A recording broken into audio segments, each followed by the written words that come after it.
Usa ka buhawi ang gituang miigo sa lungsod sa Sugod ning lalawigan sa Sugbo. 275 ka mga pamilya ang apektado sa 5 ka barangay nga nakasinati og flash flood. Mga apektado, temporaryong gipahiluna sa sud sa simbahan nga nagsilbing evacuation center. Ani ang report? Sa sulod sa simbahan sa lungsod sa Sugod, abtan namo ang mga banay nga apektado sa baha. Giasikaso sila sa masakop sa Municipal Social Welfare and Development sa Sugod. Mukapin sa usa ka katos ang nagikan sa sitio San Lorenzo sa Barangay Poblasyon diin maoy nagrabihan sa baha. Portigyo lauma sa tubig, daw lumapaw sa tuwa niya, nagpahubas-hubas na lang ko sa tubig. Una ko nisuod nga to sa amo ang gibayan.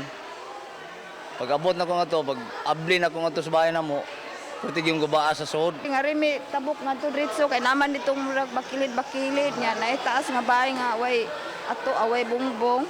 Ito may nangatkat, gipang dawat mi ditong mga batanon.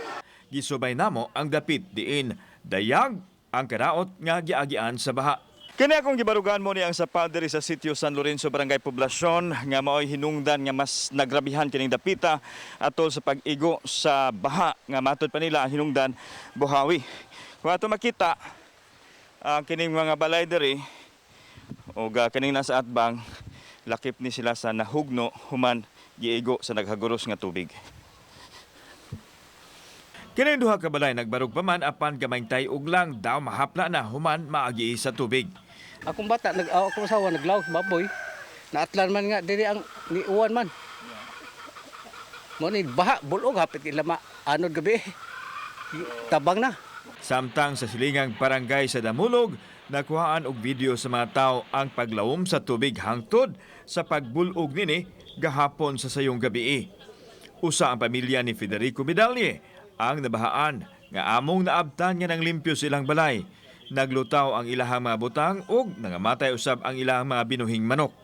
Apil sa nadanyos ang ilang tindahan diin gianod og apil ang ilang kwarta nga halin sa mga baligya. Nangadamit sa hurot kita nan, tinda.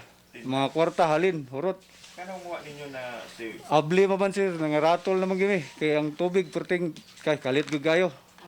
apil sa mga barangay nga apektado ang poblasyon, Damulog, Bagatayam ug Ibabaw. Gabi gitagaan gid sila namog mga bugas.